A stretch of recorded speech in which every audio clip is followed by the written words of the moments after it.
Hello friends, welcome to Kalivani's Kitchen. நம்ம சேனல்ல இன்னைக்கு பார்க்க போற ரெசிபி Wheat Burfi. இது ரொம்ப ஈஸியாவும் செய்யலாம், அதே டைம்ல ரொம்ப டேஸ்டாவும் இருக்கும். வாங்க फ्रेंड्स, இப்போ இத எப்படி செய்யறதுன்னு பார்க்கலாம். ஒரு கடாயில 1/2 கப் அளவு நெய் சேர்த்துக்கலாம். நெய் சூடானதும் 1 கப் அளவுக்கு கோதுமை மாவு சேர்த்துக்கலாம். ஸ்டவ்வை ஸ்லோ ஃப்ளேம்லயே வச்சுக்கோங்க. இந்த மாவு வறுபறதுக்கு ஒரு 7 ல இருந்து 8 நிமிஷம் ஆகும். கைவிடாம கலந்து விட்டுக்கோங்க. அதே மாதிரி நீங்க ஹை ஃப்ளேம்ல வச்சு இந்த மாவை வறுக்க கூடாது. ஏனா ஹை ஃப்ளேம்ல வச்சு நம்ம வறுத்தோம்னா மாவு முறுமுறுன்னு ஆயிடும். அப்புறம் பர்ஃபி வந்து கரெக்ட்டான பதத்துக்கு செட் ஆகி வராது. ஸ்லோ ஃப்ளேம்லயே வச்சு இந்த கோதுமை மாவோட பச்சை வாசனை போற அளவுக்கு நம்ம வறுத்துக்கணும். மாவு இந்த மாதிரி சாஃப்ட்டான பதத்துல இருந்தா தான் நமக்கு பர்ஃபி வந்து பெர்ஃபெக்ட்டா செட் ஆகும். இப்போ பாருங்க மாவு நல்லா வறுபட்டு நெய் பிரிய ஆரம்பிச்சிருக்கு. நம்ம ஆரம்பத்துல மாவு சேக்கும் போது இருந்த பதமும் இப்ப இருக்கிற பதத்துக்கும் உங்களுக்கு வித்தியாசம் தெரியும். மாவுல இருந்து நெய் எல்லாம் பிரிய ஆரம்பிச்சிருக்கு. இதுதான் கரெக்ட்டான பதம். இப்போ இந்த பதம் வந்த உடனே ஸ்டவ் ஆஃப் பண்ணிடுங்க.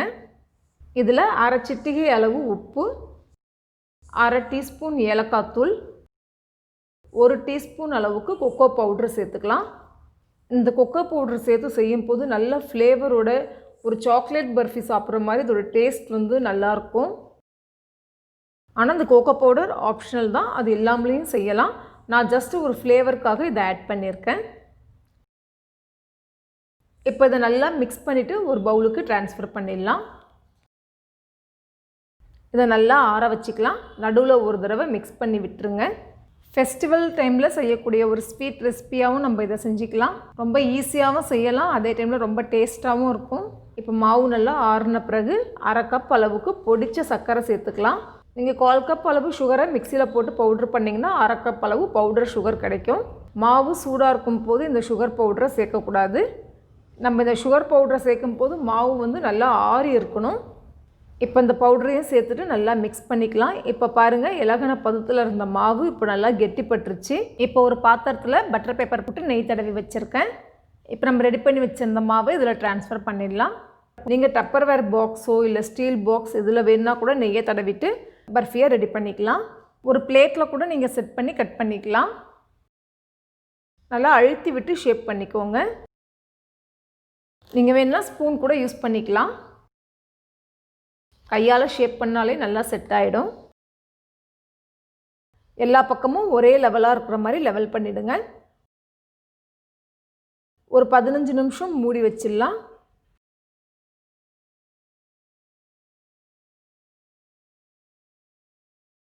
இப்போ பாருங்கள், 15 நிமிஷத்தில் ஓரளவுக்கு செட் ஆகிடுச்சு. இதையே வச்சு நம்மளுக்கு விருப்பமான ஷேப்பில் டைமண்ட் ஷேப் வேணும்னா டைமண்ட் ஷேப்பில் கட் பண்ணிக்கலாம், இல்லைனா ஸ்கொயர் ஷேப்பில் கட் பண்ணிக்கலாம். இது ஒரு வாரம் 10 நாள் வச்சு சாப்பிட்டா கூட ரொம்ப டேஸ்ட்டாக இருக்கும். நீங்கள் இன்னும் ஹெல்த்தியான ஆப்ஷனாக செய்யணும்னா நீங்கள் பாதாம், பிஸ்தா, முந்திரி இதெல்லாம் பவுட்ரு பண்ணி கூட ஒரு டேபிள் ஸ்பூன் அளவுக்கு இதில் கலந்துக்கலாம்.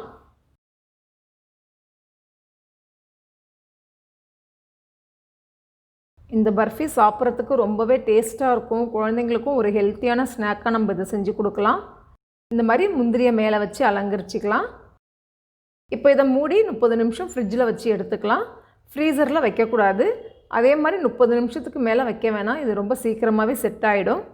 இப்போ பாருங்கள், 1/2 மணி நேரத்துலேயே நம்மளோட பர்ஃபி சூப்பராக செட் ஆகிடுச்சு. திரும்பவும் ஒரு தடவை நல்லா கட் பண்ணிடலாம். இப்போ இதை ஒரு பிளேட்டுக்கு ட்ரான்ஸ்ஃபர் பண்ணிடலாம். ஓகே ஃப்ரெண்ட்ஸ், நம்மளோட வீட் பர்ஃபி ரொம்ப அருமையாக ரெடி ஆகிடுச்சு. நீங்களும் ட்ரை பண்ணி பாருங்கள். இந்த ரெசிபி உங்களுக்கு பிடிச்சிருந்தா என்னோடய வீடியோவை லைக் பண்ணுங்கள், ஷேர் பண்ணுங்கள், சேனலை மறக்காமல் சப்ஸ்கிரைப் பண்ணுங்கள். மீண்டும் இன்னொரு இன்ட்ரெஸ்டிங் ரெசிபியோடு உங்களை சந்திக்கிறேன்.